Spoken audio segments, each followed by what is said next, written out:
ওহে দীননাথ, সব মনে আছে তো? কাল কিন্তু সব ঠিকঠাক গুছিয়ে রেখো, আমি সকালে বাজার থেকে ফেরার সময় নিয়ে যাব। কোনো চিন্তা নেই যদুবাবু, সব লিস্ট মিলিয়ে গুছিয়ে রাখবো। আজ সারা রাত সব কারিগর কাজ করবে, কালকে অনেক অর্ডার আছে। সে তো জানি, জামাই ষষ্ঠী বলে কথা, ভালো মিষ্টির তো কদর থাকবেই। এ তল্লাটে তোমার থেকে ভালো মিষ্টির দোকান তো আর কারো নেই। এসব আপনাদেরই আশীর্বাদ, ভালোবাসা। না হলে সামান্য একটা মিষ্টির দোকান খুলে জীবন শুরু করেছিলাম তো। তুমি বাপু ভারী পরিশ্রমী আর সৎ। আচ্ছা শোনো, রসগোল্লা আর দইয়ের পরিমাণটা না হয় একটু বাড়িয়ে দিও। বাকি সন্দেশ, রসমালাই, দরবেশ সব হিসেব করে দিও কিন্তু। না না, চিন্তা করবেন না, আমি ঠিকঠাকই সব দেব। শহর থেকে আপনার মেয়ে জামাই আসবে, আমাদের গ্রামের তো মান ইজ্জতের ব্যাপার। তা ঠিক, জামাই আমার শহুরে ছেলে, তাই যখন আসে এই শ্বশুর বাড়ি তখন ভাবি আমাদের গ্রামের সব ভালো ভালো খাবার মন খুলে খাওয়াবো। সে তো বটেই, আর ভগবানের কৃপায় আপনার তো টাকা পয়সার অভাব নেই। এত বড় কারবার আপনার, আর একটিই তো মেয়ে জামাই। হ্যাঁ তা ঠিক, তা ঠিক। তবে দুঃখ কি জানো, জামাইটি আমার বড্ড পেট রোগা, ভালো করে কিছুই খেতে চায় না। আহা, এ তো ভারী সমস্যার কথা। যার জন্য এত সব আয়োজন, সেই যদি না খায় তবে তো সবই বৃথা। মিষ্টি কি কিছু কম করে দেব নাকি? আরে না না, যা বলেছি সেই হিসেবেই দেবে কিন্তু। জামাই কম খায় বলে কি আর আয়োজন কম করা যায় নাকি হে? আচ্ছা ঠিক আছে, যা ভালো বোঝেন আপনি। চলি তাহলে, মাছ মাংসের দোকানেও মনে করিয়ে দিয়ে যাই। কাল সাত সকালেই বাজার করতে বের হব।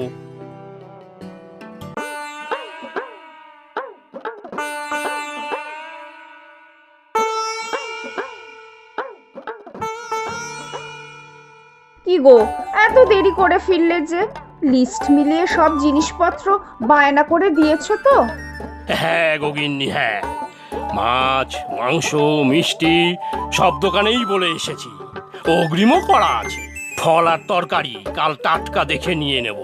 মুদি সদাইয়ের মালপত্র বিকেলে হরেন এসে দিয়ে যাবে। সে ভালোই করেছো, আজ থেকেই সব জোগাড় যন্ত্র করতে হবে। তা বা তুমি একার হাতে কি আর সব পারবে? কালকের জন্য এক রান্নার ঠাকুর বলে দেই না। না না, ও আবার কেমন ধারা কথা? জামাই ষষ্ঠী বলে কথা, নিজের হাতে রেঁধে বেড়ে জামাইকে খাওয়াবো। সময় মতো সব তৈরি হবে তো, রান্নার পথ তো তোমার কম নয়। কোথায় আর বেশি পদ দেখলে?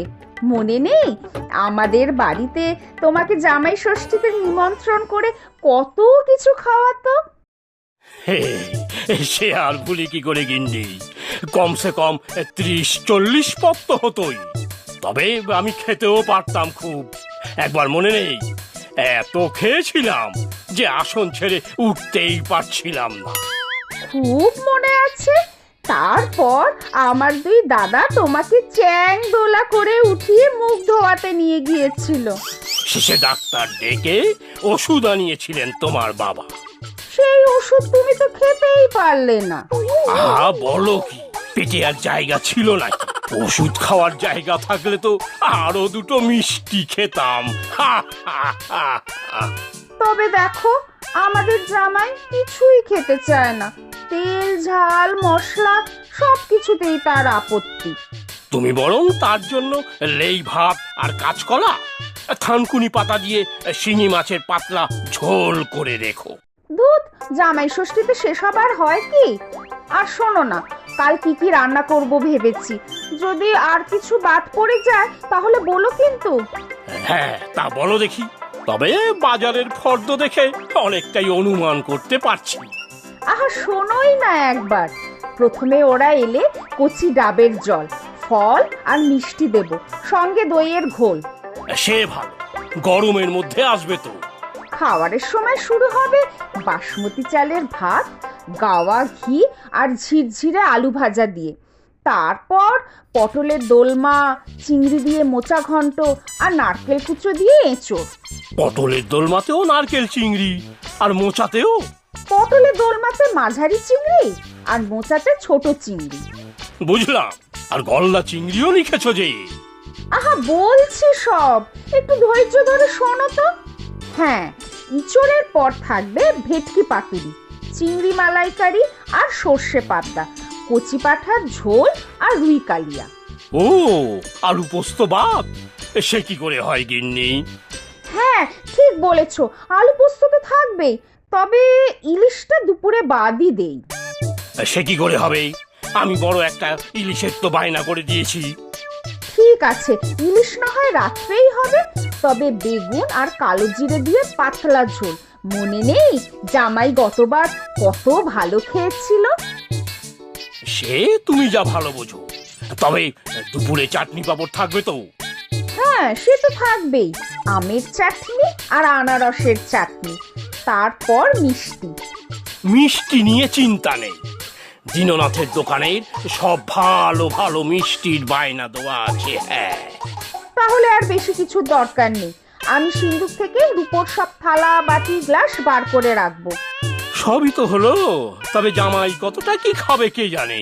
মেয়েটা তো তার জন্য কত দুঃখ করে। জামাই অত বড় কাজ করে, কিন্তু খাওয়ার বেলাতেই কুপোকাত। কি গো, কাল অফিস ছুটি নিয়েছো তো? সকালেই রওনা দিতে হবে কিন্তু। হ্যাঁ, ছুটি তো নিয়েছি, তবে জামাই ষষ্ঠীর কথা বলিনি। কেন? জামাই ষষ্ঠীর জন্য অফিস ছুটি, এটা কোনো একটা কথা হলো? এটা তো একটা পারিবারিক অনুষ্ঠান, তাও সবাই এটা উদযাপন করে না। তা যাই হোক, ছুটি পেলেই হলো। তবে তোমাদের বাড়িতে রান্নার যা আয়োজন হয়, তাতে আমি এখন থেকেই ভয়ে ভয়ে আছি। অত কিছু কখনো একসঙ্গে খাওয়া যায়? এসব বললে মা বাবা শুনবে? কতদিন ধরে দেখো কি তাদের প্রস্তুতি চলছে। মা কত কষ্ট করে সব রান্না করবে, তুমি কিন্তু সব কিছু খাবে।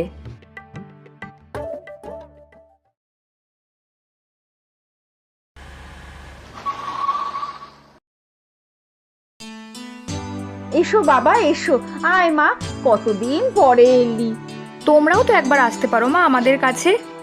সে তো পারি, কিন্তু তোর বাবা ব্যবসা ফেলে যেতে চায় না। আহা, বা তোমরা কি সব কথাবার্তা এখানে দাঁড়িয়েই বলবে নাকি? চলো চলো, ভেতরে চলো, গরমে জামাইয়ের কষ্ট হচ্ছে। না না, এত ব্যস্ত হবেন না, আমি ঠিক আছি। কি যে বলো বাবা জীবন, তুমি আমার একমাত্র জামাই, তার উপর শহরের ছেলে, তোমাকে নিয়ে তো ব্যস্ত হবই। চলো চলো, ভিতরে চলো।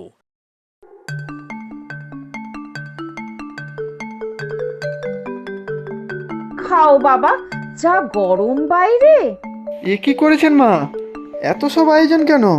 আহা, এত কোথায়, এত কোথায়, তুমি আমার একটা মাত্র জামাই, তোমাকে আদর যত্ন করার সুযোগ আর পাই কোথায়?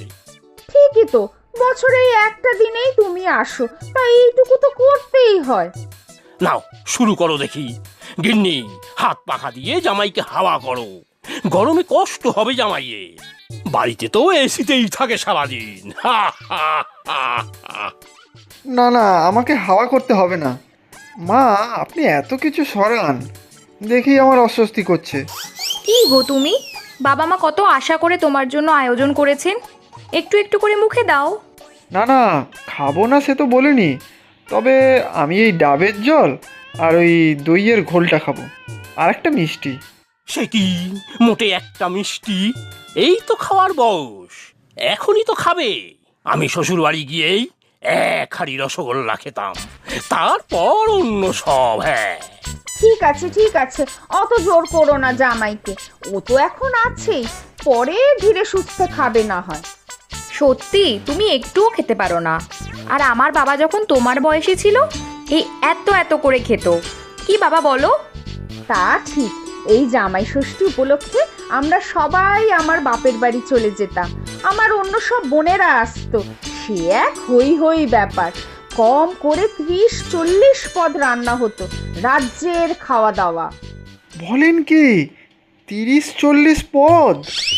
হ্যাঁ বাবা জীবন, আমাদের জামাইদের মধ্যে প্রতিযোগিতা হতো কে কত বেশি খেতে পারে। আমি তো প্রচুর খেতাম, আমার সাথে অন্যরা পেরে উঠতো না। হ্যাঁ, হা, হা, হা। এই এত রান্না করতো কে? আমার দুঃসম্পর্কের এক দিদি ছিল, রূপা দিদি। তার হাতের রান্নার স্বাদই ছিল আলাদা। আমাদের বাড়ির যে কোনো অনুষ্ঠানেই তার ডাক পড়তো। সত্যি ওনার হাতের রান্নাগুলো আজও যেন মুখে লেগে আছে। সেই কচি পাঠার ঝোল, মাছের কালিয়া, আহা! আচ্ছা মা, রূপা মাসির তারপরে কি হলো? বিয়ে হয়েছিল শুনেছিলাম, তারপরে আর খোঁজ পাইনি। ভালোই আছে হয়তো। গিন্নি, জামাইয়ের আর কি লাগবে দেখো। না না, আমার আর কিছু লাগবে না, আমি ঠিক আছি। দুপুরে কিন্তু আমি অনেক কিছু রান্না করেছি, খেতে হবে কিন্তু। কি কি করেছো মা? বাসমতি চালের ভাত থাকবে, সাথে গাওয়া ঘি আর আলু ভাজা। ব্যাস, আমার তাতেই হবে, আর কিছু লাগবে না। সে কি, আমি 2-3 দিন ধরে সবচেয়ে সেরা জিনিস বাজার করে আনলাম তোমার জন্য, আর তুমি খাবে না? খাবে খাবে, সব খাবে। তারপরে পটলের দোলমা, চিংড়ি দিয়ে মোচা ঘন্ট, এঁচোড়, ভেটকি পাতুরি, চিংড়ি মালাইকারি, রুই কালিয়া, পাঠার মাংস। ব্যাস ব্যাস, ওরে বাবা, শুনেই তো আমার প্রাণ হাসপাস করছে। তোমরা আজকালকার ছেলেরা বাপু খেতেই পারো না। সত্যিই আমি বেশি খেতে পারি না, আর পারলেও একসঙ্গে এত কিছু খাওয়া উচিত না। মা যে পরিমাণ আয়োজন করেছেন তাতে কম করে 20-30 জন লোকের একবেলা পেট ভরে খাওয়া হয়ে যাবে। এটা কি একা মানুষের পক্ষে খাওয়া সম্ভব না উচিত?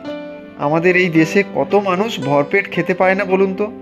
না না, এটা আমি একেবারেই মানতে পারলাম না। ও জামাই, বাবা তুমি রাগ করো না। রাগ তো হবারই কথা মা, এতই যখন আয়োজন করেছেন তখন আপনারও তো কয়েকজন গরিব লোককে ডেকেও খাওয়াতে পারতেন। হ্যাঁ, তাই তো। এত খাবার তো নষ্ট হবে। তবে এখন এই ভর দুপুরে কাকে পাবো বলো তো ডেকে খাওয়ানোর জন্য? আমি একটা জায়গা জানি, সবাই মিলে সেখানে যাওয়া যায়। কোথায় রে? কাছেই একটা বৃদ্ধাশ্রম আছে, আমি একবার গিয়েছিলাম। আজ একটা ভালো দিনে সেখানেই যাওয়া যাক, ওনাদের সাথে একসঙ্গে ভাগ করে খাওয়া যাবে। যাই বলো গিন্নি, আমাদের জামাই বড় ভালো, কত বড় মন। যা বলেছ, আজ সত্যিই বড় আনন্দ হচ্ছে গো। আমার রান্না করা খাবার কত মানুষ তৃপ্তি করে খাবে। আরে দিদিমণি যে, কেমন আছো? রূপা দিদি? হ্যাঁ, রূপা দিদি তো। তুমি এখানে? ঠিক চিনেছি। আরে আমাদের সেই নতুন জামাই। এখন আর নতুন নেই দিদি, পুরনো হয়ে গেছি। এখন নিজের জামাইয়ের শ্বশুর হয়ে গিয়েছি। দিদি, তুমি এখানে কেন? মানুষ পুরনো হলেই বাতিল হয়ে যায়, তাই তো তার ঠাঁই হয় তখন ভাঙাচোরা টেবিল চেয়ারের মতো আস্থা করে, যেমন আমার ঠাঁই হয়েছে এখানে। তা তোমরা এখানে? বুঝেছি, তোমাদেরও কপাল পুড়েছে। ছেলেমেয়েরা বুঝি